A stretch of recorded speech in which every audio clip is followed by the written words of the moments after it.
Hey everyone, this is Kirk here again from Option Alpha, and in this video I want to describe what option contract multipliers are. It's actually a really simple concept, but if you don't understand it completely, as simple as it is, it can actually trip you up and it can derail you a little bit in your trading. So the idea behind this video is just to describe exactly what it is real quick and also why we have them in the market.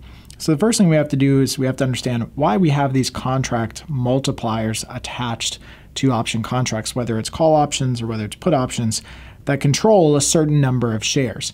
Now, the reason we have these is simply for standardization.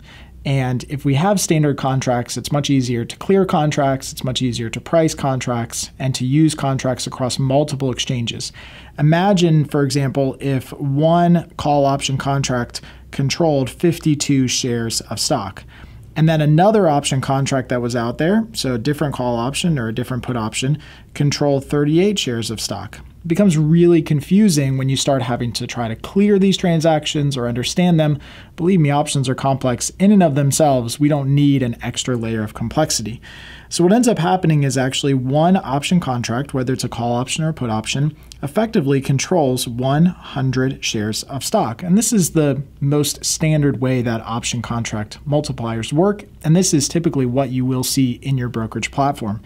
And so what this means is that the option contract, whether it's a call or a put, is leveraging the value of that contract is leveraged on top of 100 shares of stock. And this is usually found in every expiration and every type of ticker symbol, ETFs, stocks, etc. And it gives us an idea of some level, stability, and standardization across all these different contracts. Now, what ends up tripping people up, because this is the actual multiplier, the 100 itself is the actual option contract multiplier, that's really easy to understand. What actually ends up tripping a lot of people up is how we relate this to option pricing.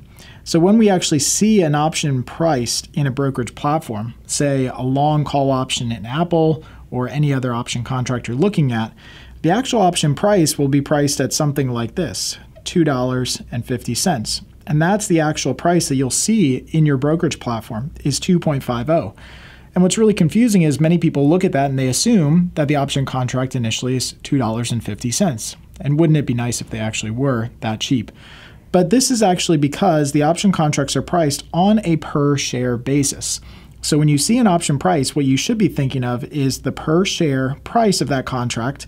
And effectively what you'd have to do is take that per share value and multiply it by the option contract multiplier. So in this case, all of the option contracts that we usually look at and they're standard have a 100 option contract multiplier, which means that if the price of the option contract is showing as $2.50, we actually should really multiply it by the number of shares that it's leveraging, which is 100, and we effectively get a real price of that contract of $250. Now this is, again, what really trips people up is because they look at that $2.50 price that's quoted and they don't really take into account the multiplier that's attached to that.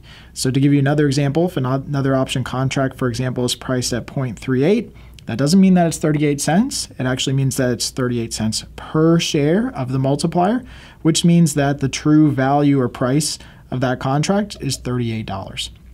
So hopefully this helps you understand a little bit more about option contract multipliers.